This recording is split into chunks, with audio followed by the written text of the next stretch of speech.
খেলাটা আজকে ভালোই জমছে না রে? ইমরান খান খেলতেছে।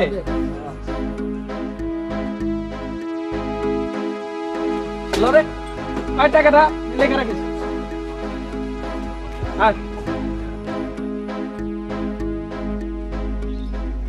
ওই মাইয়া দাঁড়াও, কথা শুনো। এত জামাক দেখাও কেন? জামাক দেখানোর কি আছে? তাছাড়া নতুন আইছো, জামাক দেখাও। ওই বেটা, ও কি তোর ঘরের বিয়ে করাবো যে তোর সাথে হাসি গেলি কথা কইবো? ওই নাই থইতে কতক্ষণ? কি খাও তুমি? কই যাও? আরে যাও কই? ওই আয়।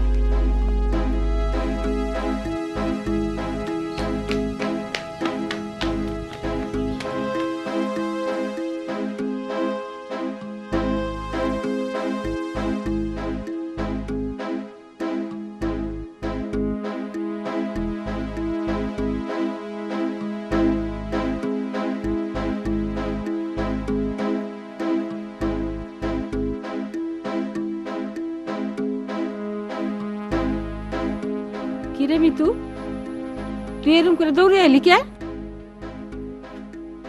এত বড় মাই এরম করে দৌড়ে এলে কেমন দেখা যায়? এরম করে আর দৌড়াবি না, হাঁটবি যেন মাটি টেন না পায়। তুমি চুপ করো তো দাদি, না বুঝে কোনো কথা বলবে না। কে কথা কমু না কে? কি হয়েছে?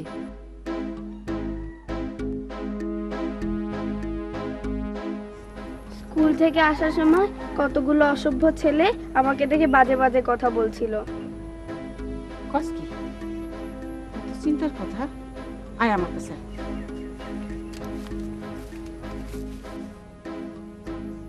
ওই, তাই বলে কি তুই ডেলি ডেলি এরকম স্কুলে দৌড়ে দৌড়ে যাওয়া আসা করবি নাকি?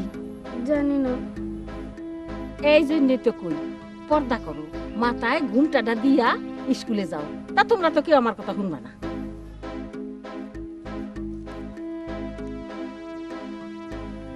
মাইয়া ভাসে পর্দাটা হইলো আসো, বাপ একখান বোরখা কিনা দিব তা না।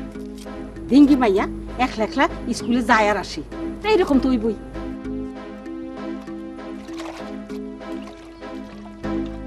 বুঝছি, বুইটাকে আবার শাস্তি করতে হবে। ছি টনি, এভাবে বলে না।